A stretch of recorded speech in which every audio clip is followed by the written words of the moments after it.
Selamat malam, pro dan kontra pada malam hari ini kembali hadir dengan pembahasan masih seputar status tersangkanya gubernur nonaktif yang juga calon gubernur Basuki Cahayapurnama. Hari ini untuk pertama kalinya Ahok diperiksa sebagai tersangka dalam kasus penistaan agama. Seperti apa jalannya pemeriksaan kita sudah tahu bersama, dan apa komentar para pihak kita akan menghadirkannya di pro dan kontra bersama dengan sejumlah narasumber. Ada 4 sebetulnya, 2 yang lain masih on the way, sama-sama yang timnya Ahok begitu ya, pro Ahok. Yang 2 malah justru yang sudah hadir, kuasa hukum pelapor Pak Habibur Rahman, yang juga politisi dari Gerindra ya, Mas Habib. Selamat malam. Selamat malam Mbak Fesi. Iya, lalu kemudian pakar hukum pidana Tengku Nasrullah. Bang Nasrullah, selamat malam. Selamat malam. Iya, saya ke Anda berdua dulu mau tidak mau. Padahal saya sebetulnya ingin ya yang mengikuti Pak Ahok diperiksa tadi, tapi belum hadir dua-duanya. Pertama kalinya diperiksa sebagai tersangka, tadi sudah ada beberapa statement ya dari kepolisian. Bagaimana pelapor menanggapi? Ya, sebetulnya ketika pemeriksaan ulangan dalam tanda kutip ya di penyidikan, sebagian besar itu hanya salinan pertanyaan dan jawaban ketika di penyelidikan kemarin. Biasanya seperti itu, kita copy paste tinggal ditandatangan, kecuali ada tambahan-tambahan. Saya dengar tadi di berita ada tambahan, ya menurut saya nggak akan banyak lagi. Diperiksa sebagai saksi juga ya? Iya, nggak tahu ya. Kalau setahu saya tersangkanya kan tunggal di sini, jadi pasti dia hanya sebagai tersangka saja. Oh, oke.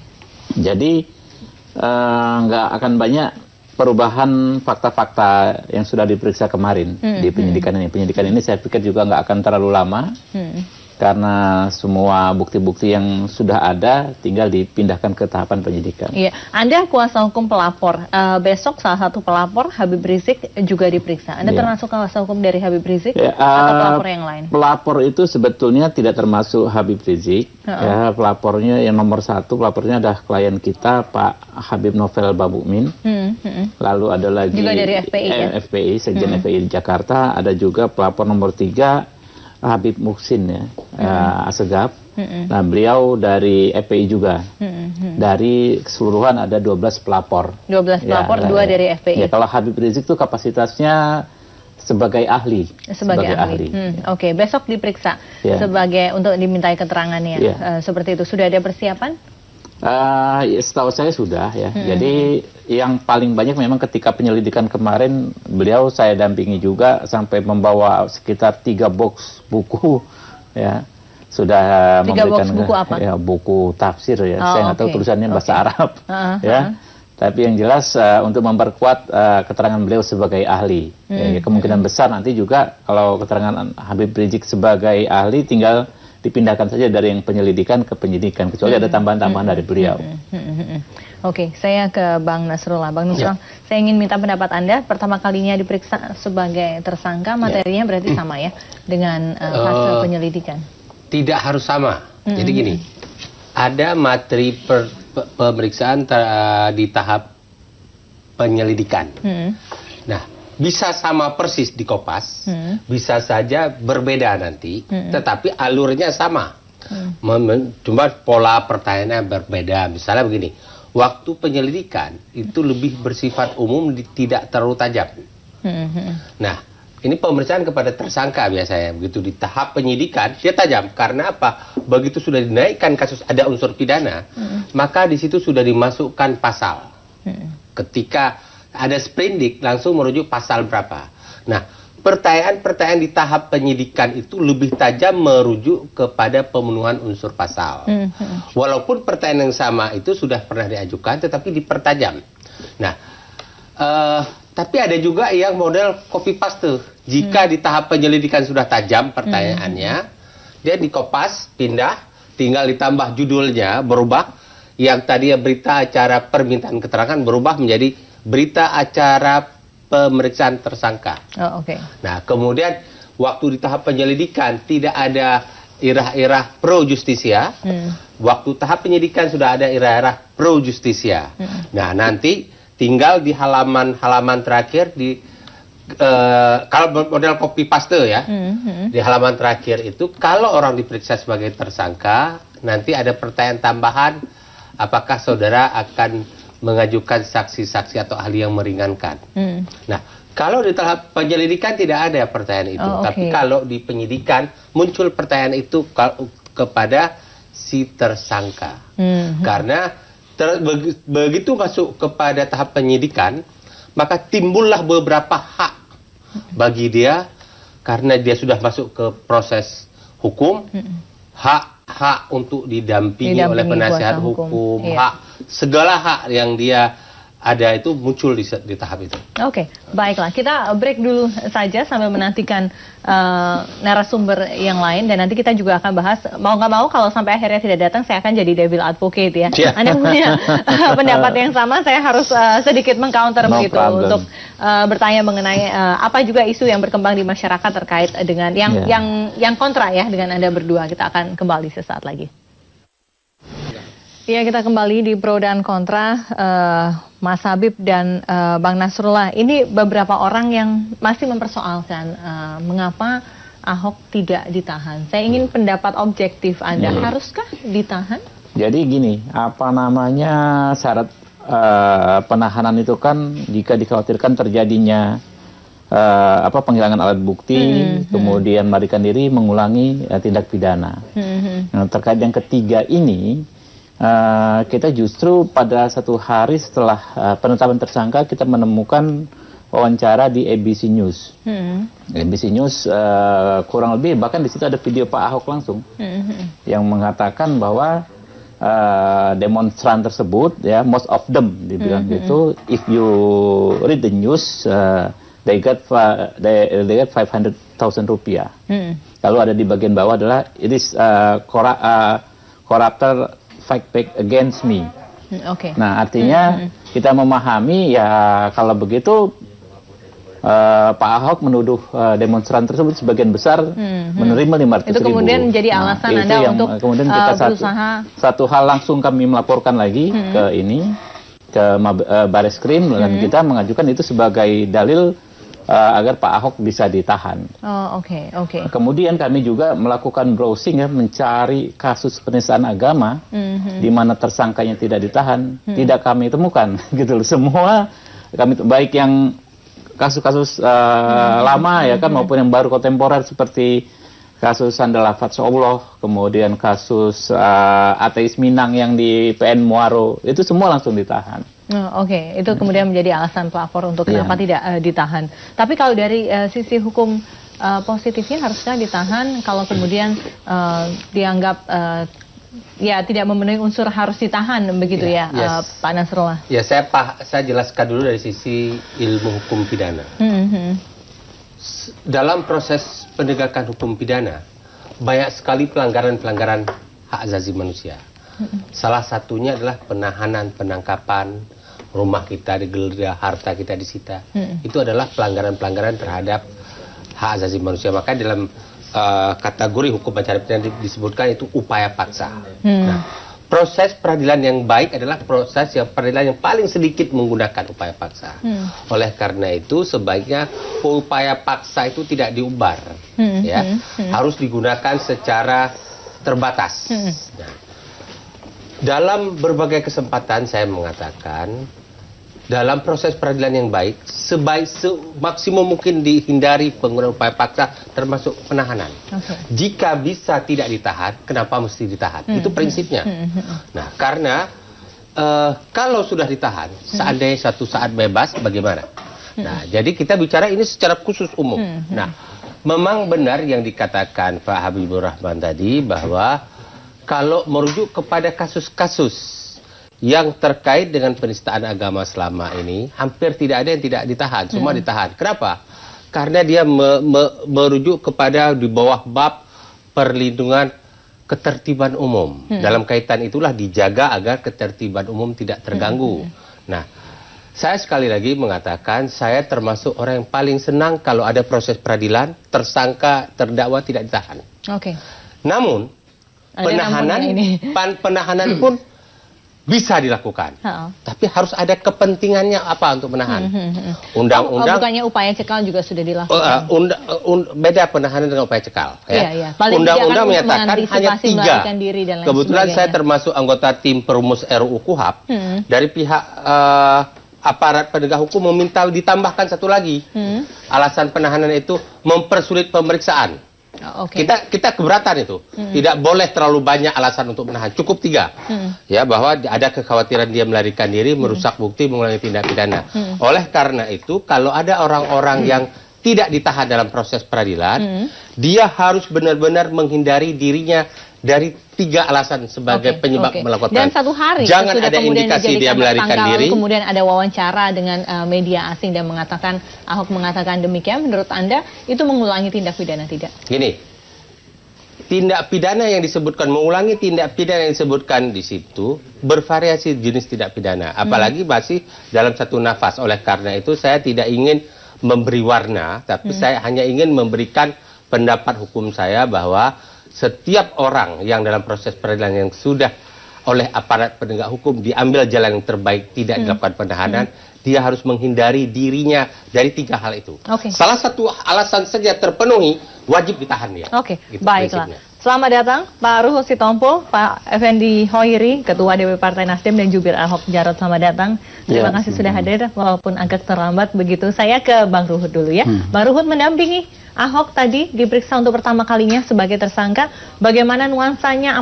Apa saja pertanyaannya? Adakah yang baru dengan pemeriksaan sebelumnya? Ya, saya sebagai juru bicara tidak ikut di dalam. Tapi saya keluar masuk. Ada tim lawyer. Kita terima kasih tim lawyer bekerja dengan baik ya. Pak Sera, beberapa kawan-kawan yang lain ya. Jadi Pak Empri Jemat ya, semua bekerja dengan baik. Dari pertanyaan itu ada 27, lebih mempertajam pertanyaan waktu penyelidikan. 40 kan waktu penyelidikan. 22 tanpa dipanggil, dia datang tanggal 24 Oktober. Udah itu waktu dipanggil 18 pertanyaan. Jadi tadi lebih fokus. Adakah sesuatu yang baru dari pertanyaan-pertanyaan tersebut ataukah mengulangi penyelidikan? Pengulangan kata tim lawyer waktu kami tadi konferensi pers. Apa yang kemudian Anda kan selalu dekat ya dengan seseorang yang Anda bela begitu ya. Apa yang terus kemudian terlontar dari Ahok sesudah diperiksa? Ahok orangnya kan mengalir saja. Mengalir saja. Dia ya mengikuti semua, dia taat hukum. Ya, jadi dia ikut aja, ya. Dia kan kita lihat, nggak diundang datang, diundang dia datang. Apalagi, nggak seperti yang lain juga kan. Siapa pelapor itu kan pada diundang, bilang kriminalisasi. Jadi cuma galaknya aja, taunya dipanggil polisi takut juga. Oke, benar demikian, takut juga begitu Mas Habib. Nanti ya dijawab, saya ingin kasih kesempatan kepada Pak Effendi Hoiri. Saya ingin tahu posisi terakhir Nasdem dalam hal pembelaan Ahok ini seperti apa? Apakah masih tetap begitu atau ada sudah sedikit goyah? Enggak, Nasdem itu konsisten.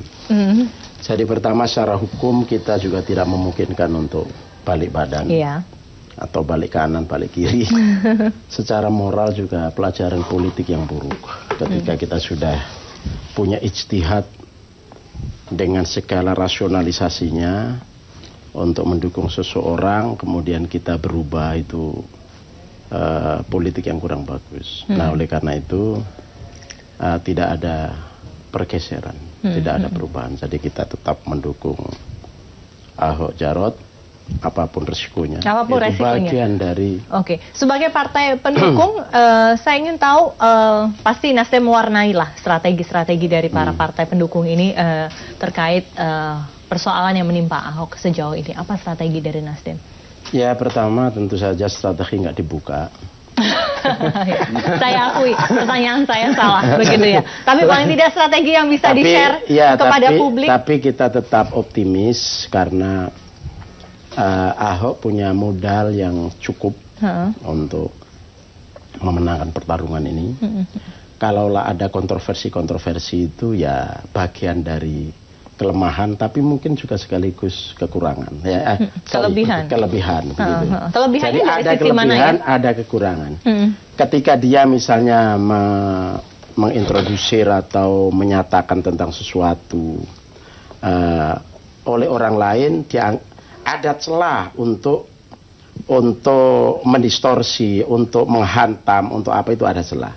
Tetapi di sisi lain sebetulnya itulah kelebihan Ahok, yaitu kejujurannya, yaitu mungkin kebaikannya, keterus terangannya, gitu ya. Jadi tidak ada hal-hal yang ditutup-tutupi, tidak ada hal yang harus dipoles-poles. Jadi itu apa adanya. Tapi Ahok beberapa kali, kata orang Arab, Al-Ladhifi, ya. Nah, di sini juga kelebihan, karena mungkin pemimpin Indonesia selama ini lebih banyak pencitraan, kamuflase, ditutup-tutupi, kemudian ketika ngomong diatur-atur, tidak apa adanya. Ini selama ini terjadi begitu. Nah, Ahok mungkin tidak seperti itu. Nah, oleh karena itu maka orang-orang yang sudah bosan dengan pemimpin-pemimpin yang penuh pencitraan, kemudian ini ada pemimpin yang apa adanya, gitu ya. Ada pendukungnya, tentu saja ada lawannya, itu biasa. Nah, sekarang selama dia memimpin, punya kelebihan yang tidak dimiliki oleh calon lain. Kerja keras, siang malam dia berani, Jakarta on the track dengan seluruh kelemahannya tentu saja juga ya, tetapi arahnya itu sudah benar. Apa-apa yang dilakukan saya kira sudah mulai memenuhi kebutuhan Jakarta. Kalau 5 tahun lagi memimpin, insya Allah semuanya akan mendekati beres. Gitu. Iya, punya kelebihan yang tidak dimiliki oleh calon lain katanya. Mas Habib, Anda kan dari Gerindra, saya minta pendapatnya. Berarti tidak dimiliki calon dari Gerindra, maksudnya Pak Effendi kan seperti itu ya Pak ya? Ya, saya pikir sih kita di sini bukan untuk kampanye ya.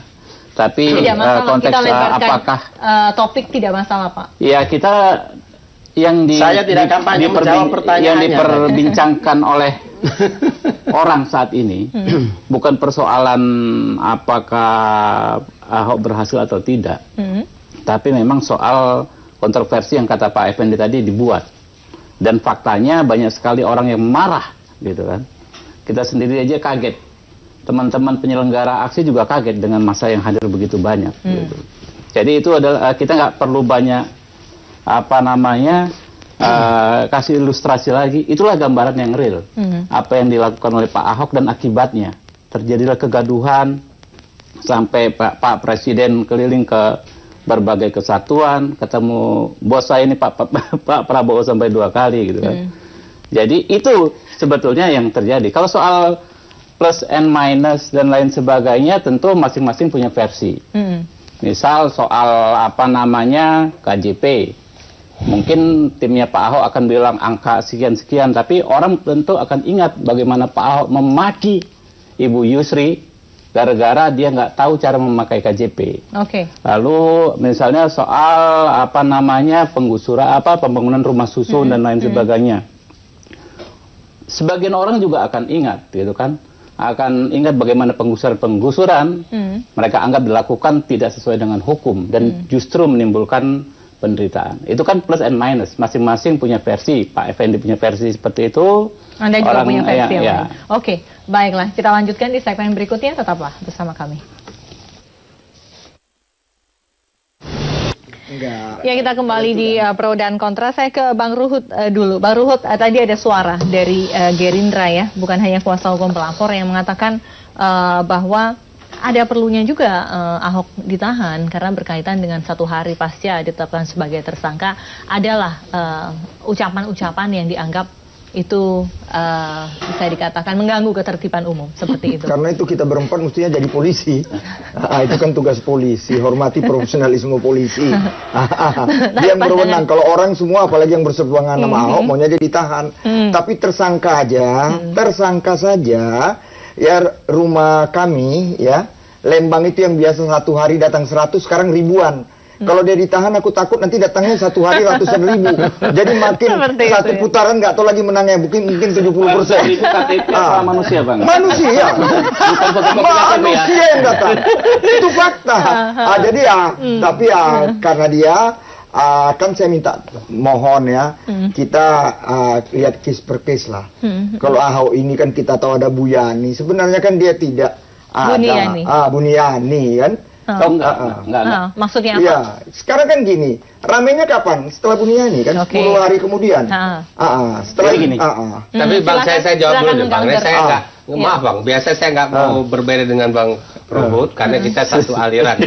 Tapi kali ini saya keberatan sekali karena apa? Buniani itu kan hanya yang melemparkan kepada publik, tapi yang mau berbicara itu Ahok. Nggak bisa ini kita lemparkan ke Buniani. Ini nggak fair kalau penegakan hukum kayak begitu. Yang berbicara itu Ahok, sekarang yang berbicara saya. Ada orang merekam saya di sini, besok dilemparkan ke publik. Yang menghina presiden saya di sini sekarang. Apakah yang melemparkan ke publik itu menjadi dia penghina, bukan lagi saya? Untuk kasus yang berbeda mungkin. Jadi dalam case ini Buniani bisa juga dijadikan kasus sejauh misalnya ketika dia lemparkan ke publik itu fitnah. Nah, fitnah. Kalau kemudian ada kata-kata yang dihilangkan? Kalau kata-kata yang dihilangkan, apakah menyebabkan seperti pernyataan itu menjadi hilang? Oh, oke. Jadi mau dijawab? Jadi memang ini kemudian faktanya seperti itu. Oke. Tetapi kalau kita berpikir objektif, ini sesungguhnya kesalahan pun tidak mutlak. Buktinya apa? Ini fakta ya. Oke, tersangka oke. Buktinya ketika ahli-ahli tafsir, atau sebagian ahli tafsir, atau ahli Al-Quran, ahli agama, yang diundang ke sana, ke Baris Krim gitu ya. Dan sekaligus penyidik juga, atau penyidik, ya, itu tidak bulat kan? Jadi ada dissenting opinion kan? Ini artinya ada sesuatu di sini yang tidak mutlak, ada kesalahan yang tidak mutlak. Meskipun kita ikhlas, kita oke, ada tekanan publik, ada ini dan segala macam lah, berbagai macam pertimbangan kemudian polisi menjadikan Ahok sebagai tersangka, oke lah. Kalau bilang ikhlas jadi tersangka, kok bilangnya masih tetap karena ada tekanan publik dan seterusnya. Loh, Anda melihat polisi diintervensi? Ya, artinya orang sampai kepada ikhlas itu kan bisa berbagai faktor, ya kan, asalnya. Jadi akhirnya sudahlah, ini sampai di situ. Nah, sekarang kalau sekarang sudah sampai pada tersangka, mari kita hormati keputusan kepolisian ini sebagai penegak hukum, kemudian dipantau, dikawal sampai ujungnya seperti apa. Kalau enggak, kita ini berdemokrasi menjadi anarkis. Kalau anarkisnya tidak ngamuk-ngamuk di jalan atau bunuh-membunuh atau, tapi pikiran kita ini menjadi anarkis karena kemudian tidak ada etikanya. Nanti kita bahas itu di segmen selanjutnya ya, mengenai demo-demo selanjutnya apakah perlu begitu ya. Saya ingin tahu menurut Anda berdua selain Ahok, pihak-pihak mana saja yang bisa dianggap terkait dengan kasus ini dan bisa kemudian dipertimbangkan untuk menjadi tersangka?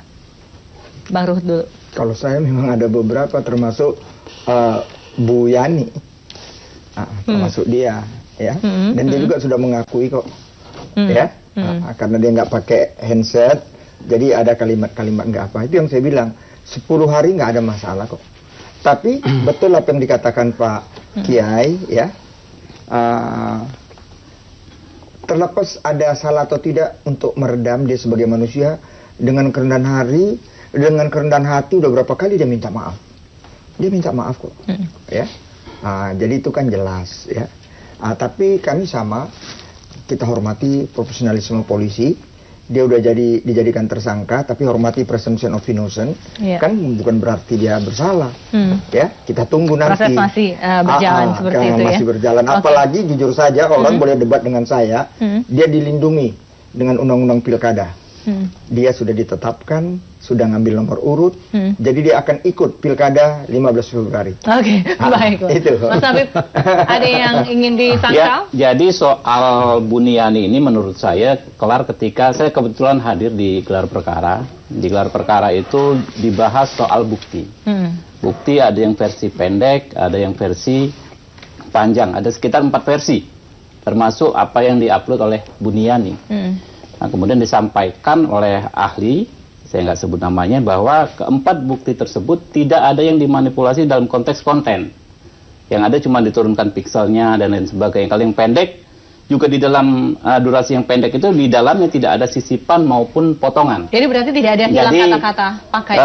Bukti nggak ada masalah. Lalu juga disampaikan oleh seluruh pelapor bahwa kita melaporkan itu semua justru setelah melihat full version di YouTube channelnya Pemprov DKI. Jadi sebetulnya clear kalau soal Pak Buniani, kalau saya nggak ada hubungan dengan Buniani. Kalau Dan saya bisa kontak beliau, saya akan kasih tahu ke beliau, aman bro. Gitu. Kurang lebih begitu. Berarti tidak ada kata-kata yang dihilangkan.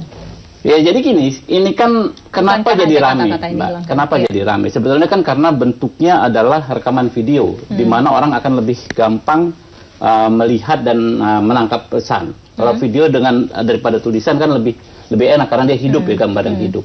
Jadi semua kita pelapor itu melihat versi full. Kemudian yang apa beredar di internet semua, yang diperiksa sebagai bukti oleh Bareskrim, yang versi singkat juga, yang ditonton mungkin itulah yang ditonton di YouTube atau di Facebook, itu juga nggak ada sisipan dan potongan.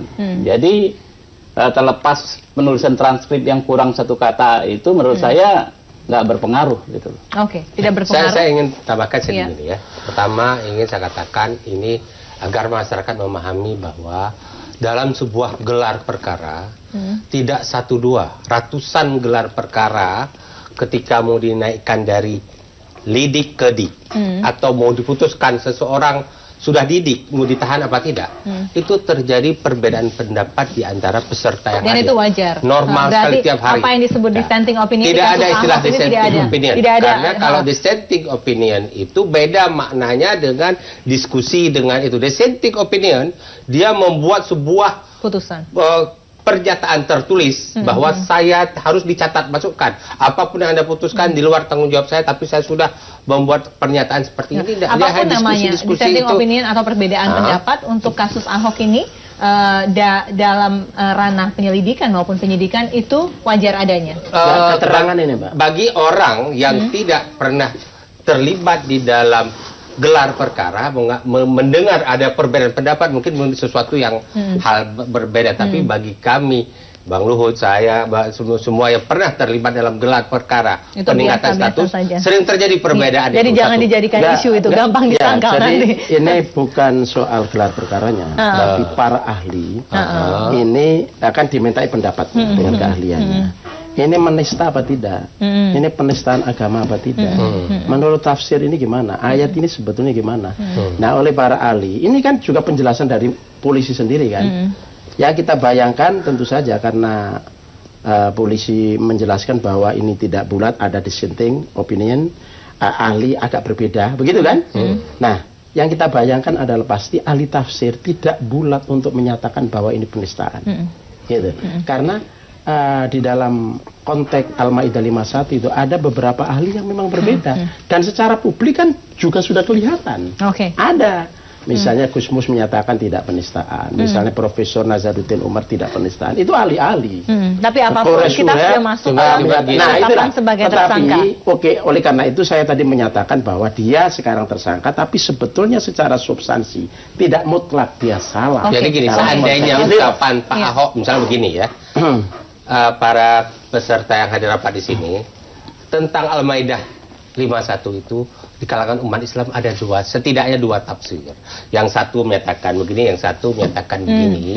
Nah, Anda silahkan mengikuti salah satunya. No problem, nggak ada masalah. Tapi ketika ada kalimat jangan mau dibohongi pakai Al-Maidah 51, disitulah orang bisa menggunakan rumusan pola penyusunan bahasa Indonesia, predikat, subjek, keterangan, gitu kan. Nah, jadi, yang kedua, terkait dengan Buniani, saya tidak mau nanti ada salah tafsir dengan omongan saya.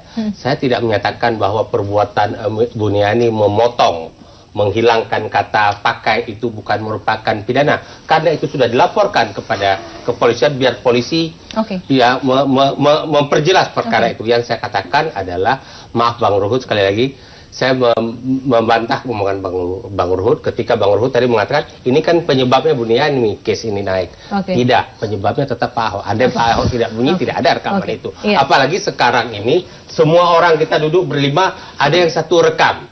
Anda sudah tahu beberapa waktu lalu kasus Papa minta saham, duduk-duduk ngobrol, udah rekam. Nah itu sebuah proses-proses yang gampang sekali dilemparkan ke publik.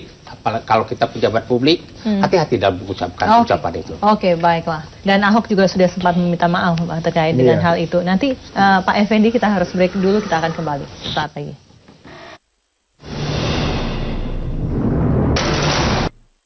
Kita kembali di pro dan kontra. Memang topiknya nasib Ahok setelah diperiksa sebagai tersangka, tapi kita lebarkan saja, kita melihat masalah ini secara komprehensif dan endingnya adalah tetap kebinekaan yang kita jaga, begitu ya, kita sepakat bersama. Saya ingin ke Pak Effendi Hoiri lagi. Pak Effendi, Anda tadi mengatakan sudah ikhlas Ahok sebagai tersangka, begitu, tapi masih mempersoalkan mengenai beda tafsir dan lain sebagainya. Kalau dari Ahok dan partai pendukung begitu masih tetap merasa bahwa sebetulnya ini ada hal-hal yang fundamental yang tidak salah. Mengapa Ahok sudah beberapa kali menyatakan permintaan maaf di berbagai kesempatan? Ya mungkin itu spontan dia juga. Sudah tersangka tetapi kok sikapnya seperti ini. Jadi begini, di dalam memahami Islam itu kerangkanya ada tiga pokok. Pertama soal akidah, yang kedua syariah, yang ketiga akhlak. Nah, umat Islam Indonesia pada umumnya sekarang ini itu masih bertumpu pada akidah dan akidah dan syariah. Syariah itu fikih, hukum, halal, haram, boleh, tidak, masuk penjara, tidak masuk penjara, penistaan atau tidak, dan lain sebagainya, begitu ya. Tidak. Nah, tidak sampai kepada masuk akhlak. Akhlak itu etika.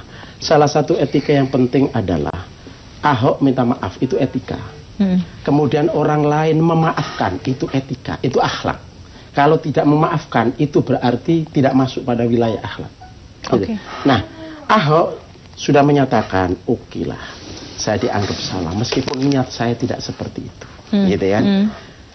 Tapi karena saya melakukan seperti itu karena berupa reaksi, bukan aksi, bukan kehendak dari dalam bahwa umat Islam itu menggunakan itu, tapi memang reaksi. Sebelumnya kan memang di masjid-masjid, kita ini kan biasa Jumat, kita ini biasa masuk majelis taklim, itu memang banyak pembicara, penceramah-ceramah. Itu kira-kira yang saya kemudian saya konstruksikan ya. Ini dia menyatakan begitu, itu reaksi. Meskipun kemudian kita menghadapi massa publik yang seperti ini, sangat yang memang yang memang tidak terbendung. Itu kita juga belajar sosiologi ya kan. Kalau rakyat sudah seperti itu, meskipun kita ini tidak terlalu salah, itu ya sudah harus menyatakan oke, saya minta maaf. Jadi pernyataan maafnya tidak dari hati dong? Loh, bukan begitu. Orang mau dari hati apa? Itu kan ada proses. Ada proses, ada faktor-faktor. Al-Ghazali dulu menyatakan dirinya, ini kalau kita berbicara agak ke belakang, Al-Ghazali seorang hujatul Islam, orang Islam yang hebat, ulama yang hebat. Ketika pertama kali dia belajar ilmu pengetahuan, tujuannya, niatnya tidak ikhlas, karena ingin memperoleh beasiswa, ingin memperoleh uang. Kemudian dia sadar di tengah jalan, oh ternyata mencari ilmu dengan tidak ikhlas itu, atau berbuat tidak ikhlas itu, ternyata tidak ada gunanya. Oleh karena itu kemudian dia menata hatinya ikhlas. Kira-kira begitulah. Saya minta pendapat dari Pak harapan kita begitu, gitu loh. Sudah berkali-kali meminta maaf pada berbagai kesempatan begitu ya. Saya setuju bahwa Anda melihat permintaan maaf Ahok ini seperti apa sih? Saya tidak mau masuk ke dalam penafsiran itu ya. Karena gini, saya khawatir nanti pendapat hukum saya menjadi bias ketika saya melihat itu. Nah, saya hanya ingin mengatakan, saya setuju dengan Pak Effendi Hoiri bahwa akhlak dalam Islam itu sangat utama. Nabi Muhammad pun diturunkan ke bumi itu untuk memperbaiki akhlak. Tapi jangan sepihak melihat akhlak itu, lihat kedua belah pihak. Akhlak pemimpin juga harus menjadi tinjauan Pak Effendi. Setuju. Nah, dalam kaitan itulah maka kita harus melihat akhlak. Jangan sampai nanti di satu sisi kita menghujat dan menilai selalu akhlak umat Islam yang sedang memperjuangkan apa yang dia yakininya. Nah, tapi pihak-pihak yang menghajar, yang membuat umat Islam, saya mengatakan saya tidak setuju itu disebut aksi damai, tapi reaksi damai. Jadi reaksi yang terjadi pada tanggal 4 November itu harus juga pahami bahwa ini ada sebuah aksi. Oleh karena itu, jalan yang terbaik dalam kehidupan berbangsa dan bernegara ini adalah saya sependapat saling memaafkan, saling memperbaiki diri ke depan. Ya, jangan ada salah satu tuding menuding, menghujat. apalagi sesama pemimpin umat Islam. Saya sangat kecewa kalau ada sesama saling pemimpin umat Islam ini di depan publik, di depan area, kita lebih senang membunuh sesama muslim, memakan bangkai sesama muslim. Itu yang saya khawatirkan. Oleh karena juga jangan ada kita kejahatan kepada orang lain, jangan juga menzalimi Pak Ahok. Fair aja prosesnya, berjalan dengan baik, hukum berjalan dengan indah, ya. Hidup ini nggak lama kok. Ada saatnya manusia boleh menilai kita sangat bagus, tapi Allah akan menilai kita siapa. Ketika penilaian Allah hadir, datang, saat itu kita sudah tidak dapat lagi meminta pengampunan. Baiklah. Kita bicara soal demo 2 Desember nanti. Sebelumnya saya harus break dulu. Di segmen terakhir kita akan kembali membahasnya saat lagi. Itu urusan syariah. Ya, kita kembali di Pro dan Kontra. Ini adalah segmen terakhir. Saya ingin masuk kepada aksi demo damai begitu ya, insya Allah yang akan digelar tanggal 2 Desember. Masih perlukah demo ini? Kan sudah ada demo tanggal 4 November, lalu kemudian ada juga aksi demo atau itu aksi damai dan aksi damai juga kebinekaan hari Minggu kemarin. Saya ingin pendapat masing-masing, masih perlukah aksi demo tersebut, Mas Habib? Ya, saya tidak akan mengatakan perlu atau tidak, tergantung orang yang memiliki pilihan. Ya kan? Yang kedua, tapi yang saya sangat sayangkan adalah pernyataan dari petinggi-petinggi kita yang seperti filosof gitu loh. Lebih merupakan pertanyaan daripada menjelaskan kepada masyarakat. Yang bagaimana bisa dikasih lebih menimbulkan pertanyaan, seperti misalnya dikatakan bahwa ini ada kecenderungan pelanggaran 104, 107. Kita bingung bertanya-tanya. 104 itu pembunuhan presiden dan wakil presiden. Gitu kan. 107 itu makar juga gitu kan. Lalu ada soal-soal misalnya pelarangan demonstrasi. Kita juga bingung bertanya-tanya. Bisa nggak nih demo yang legal dilarang? Kemudian ada juga soal tidak akan mengizinkan demo. Kita bertanya-tanya lagi nih masyarakat gitu loh. Bertanya-tanya nih kepada filosof ini gitu kan, pernyataannya menimbulkan pertanyaan gitu, maksud saya begitu. Tapi bisa kan ya meyakinkan apa juga demo masyarakat itu memerlukan izin gitu kan. Artinya ya silakan yang mau demo-demo, yang tidak. Cuma memang pernyataan-pernyataan yang sama sekali nggak ada dasarnya tersebut menurut kita justru menimbulkan kebingungan di masyarakat. Gitu. Anda merasa seperti itu? Yeah. Oke, baik, Bang Ruhut. Sekarang gini lah, demo damai. Kemarin tanggal 4 damai nggak? Nggak kan? Anda merasa tidak damai? Ya, lihat dong apa yang kejadian. Mobil polisi dibakar, apa macam-macam kan? Ya, merangsek mau masuk istana. Itu, ya. Jadi, apa yang dikatakan oleh Pak Kapolri itu sudah benar. Ya, waspadalah. Begitu juga selain Pak Tito, Pak Pangap. Pak Gatot, ya. Jadi saya kembali Pak Dr. Nasrullah. Ini semua karena Bu Yani. Buktinya dia diperiksa polisi. Apalagi tadi diakui pernyataannya itu panjang, tapi dia masukin pendek, nggak berubah artinya. Dari mana nggak berubah artinya? Panjang dibikin pendek. Kenapa nggak panjang? Ahli yang bilang, ahli yang bilang. Kenapa nggak panjang dibikin panjang? Kan gimana nasib Bu Yani kan kita belum tahu, masih panjang. Jangan-jangan besok tersangka juga. Ya, belum lagi yang lain-lain. Yang lain-lain itu siapa? Ya, kita udah tahu lah. Kan ini udah mulai dipanggilin juga, sabar. Dan yang saya ingin katakan begini, ya. Saya kadang-kadang bisa mengerti Ahok. Ini lucu ya. Oke lah, kita sepakat dia mungkin ada salah. Ya, dia udah minta maaf. Dan sudah berapa kali. Artinya dia dengar sama yang memberi nasihat. Tapi ada nggak? Ahok kau Cina, Ahok kau kafir, kami bikin gubernur tandingan. Kurang apa dia tiap hari dibantai begitu? Tetaplah dia manusia. Dia manusia. Kita semua manusia. Itu aja. Jadi tolonglah jangan hanya lihat dari kacamata Ahok. Kacamata yang menghujat selama ini gimana? Kan itu. Cuma ini Pak Kiai, ini Ruhut Sitompul, udah rada berumur, ada pengendalian diri, kan dia masih muda. Kan itu aja masalahnya. Tapi sekarang ada Pak Kiai, ada kami-kami, itulah yang 3 kriteria itu. Ya, dia sadar, tidak menghambat pemeriksaan karena itu tidak ditahan, barang bukti sudah semua di polisi, dan tidak akan mengulangi. Gimana mau mengulangi? Tiap hari didampingi Kiai. Udahlah, nggak usah khawatir. Tapi ini udahlah, ini semua politik. Dan jujur saja. Anda merasa ini semua politik? Tidak ada kemudian hati sebagian yang terluka? Waktu kemarin damai itu, apa? Hujatan-hujatannya, polisi takut sama Ahok, presiden intervensi, macam-macam kan. Faktanya polisi sudah bekerja, ya. Sebelum demo tanggal 4 itu sudah berapa puluh saksi diperiksa. Ahok 24 April sudah datang, Oktober. Udah semua, tapi artinya dikasih informasi yang salah kepada yang ikut demo itu. Itu yang kasihan. Semuanya, semua elemen, tidak ada kemudian sebagian yang menyatakan bahwa ya memang ada hati yang terluka, untuk itu mereka. Oh iya, tokoh-tokoh ulama kita. Tapi seperti yang dibilang Pak Kiai, faktanya ulama kita banyak yang sangat arif dan bijaksana. Ya, baik tokoh Nahdlatul Ulama, Muhammadiyah dan lain sebagainya. Kan sangat arif. Jadi yang turun itu tidak arif dan bijaksana. Mereka ada juga yang ikut turun kok, arif. Tapi faktanya damai-damai. Kalau kemarin nggak ada polisi, nggak ada tentara, apa kejadiannya, Bos? Oke. Maksud Anda yang di malam hari ya? Maksudnya di malam hari. Kita harus terima kasih sama polisi kita, Kantikmas, sama pengamanan kita TNI. Untung ada mereka. Dan kaitan nanti tanggal berapa ini mau ada rame-rame, percayakan kepada polisi dan TNI. Aman Republik ini. Oke. Ya, jadi Anda tidak melarang ataupun tidak kemudian menyuruh lakukan silakan demo tanggal 2 Iya, tapi kita Desember. punya polisi TNI yang mantap punya.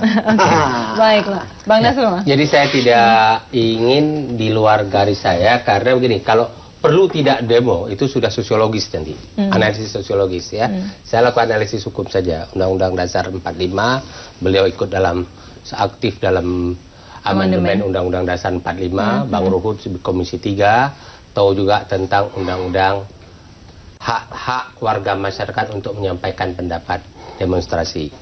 Itu ada undang-undang, dilindungi oleh undang-undang. Jadi tidak boleh ada, saya tidak mau negara saya mundur ke belakang. Ketika dalam proses penegakan hukum, termasuk hak-hak masyarakat warga negara itu tidak boleh mundur lagi ini. Tidak boleh lebih terbelakang daripada zaman Orde Lama atau Orde Baru. Kita sudah masuk Orde Reformasi, Undang-Undang Dasar 45 sudah menetapkan platformnya, itu diatur kembali dalam undang-undang. Silahkan berdemo, silahkan menyampaikan aspirasi, tapi Anda harus patuh kepada hukum yang ada. Baik di level undang-undang maupun undang-undang dasar. Level yang ada apa? Anda wajib memberitahukan kepada aparat penegak hukum di mana Anda berdemo, jam berapa sampai jam berapa, di lokasi apa, harus. Jadi jam demonya itu kalau nggak salah dalam undang-undang sampai jam 6 sore, jam 6 pagi sampai jam 6 sore, jangan melebihi itu. Sudah dilakukan dengan tertib. Kalau ada anarkis, tangkap, proses adili, hukum harus tegak. Tapi melarang demo juga itu pelanggaran konstitusi dan undang-undang dasar dan undang-undang tentang demonstrasi ya. Jadi lakukan dengan tertib, ada aturannya. Siapa yang membuat anarkis, yang apalagi merusak fasilitas umum, fasilitas negara. Coba bayangkan negara sedang susah, ada satu gedung saja yang dibakar, dirusak. Berapa negara harus mengeluarkan dana untuk sana? Jadi lakukan dengan tertib. Soal tadi yang dibilang Bang Lud, di 4 November ada yang anarkis, tindak yang anarkis, tapi jangan merusak yang 1 jam ini yang anarkis. Jangan meniadakan demo yang sudah bagus dari pagi sampai sore. Yang anarkis dan 1 jam ini lakukan penindakan sehingga jelas siapa pelakunya dan bla bla bla itu. Oke, Pak Effendi. Ya, ada 3 hal yang perlu saya garis bawahi. Pertama, demo ikuti aja maklumat dari kepolisian. Relevan apa tidak demo itu polisi yang nanti menilai karena dia yang mengeluarkan izin. Ya, itu satu. Yang kedua, Ahok proses hukum silakan, lanjutkan silakan sesuai dengan keyakinan hukum polisi. Tetapi pihak-pihak lain yang ketika demo juga banyak cecuet-cecuet, ya, pernyataan-pernyataan yang sesungguhnya juga bisa menyakiti orang, juga banyak yang melanggar hukum, itu juga diproses. Siapa mereka, itu semua ketahuan. Yang ketiga, mari semua ini kita ambil hikmahnya. Kita ambil hikmahnya dengan faktor Ahok ini, apa rahasia hikmah di balik itu. Mari kita ambil. Apa itu? Sudah dapat belum ya, sudah. hikmahnya? Jadi dalam konteks ini saya kemudian teringat sebuah hadis yang menyatakan begini: rusaknya rakyat itu karena rusaknya pemimpin. Rusaknya pemimpin karena rusaknya ulama. Kenapa ulama itu rusak? Karena dia cinta kehormatan dan cinta dunia. Itu.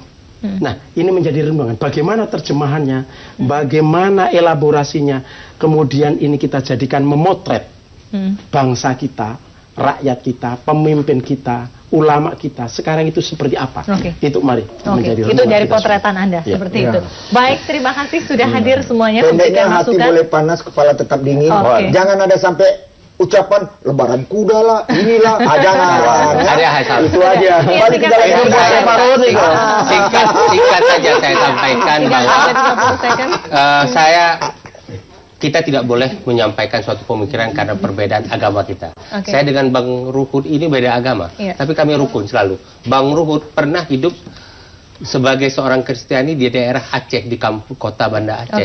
Tidak pernah ada gangguan. Rukun beragama, karena tidak ada statement-statement dari Bang Ruhut yang mengatakan ada yang merusak. Coba ada yang merusak, habis. Tapi Bang Ruhut damai, indah. Sampai besar ya, anak Aceh ini. Baiklah, terima kasih Bapak sudah hadir di Pro dan Kontra. Itulah tadi sajian 1 jam Pro dan Kontra. Kami kembali besok tentunya dengan topik-topik hangat lainnya. Saya Festi Alwi pamit, selamat malam. Sampai jumpa.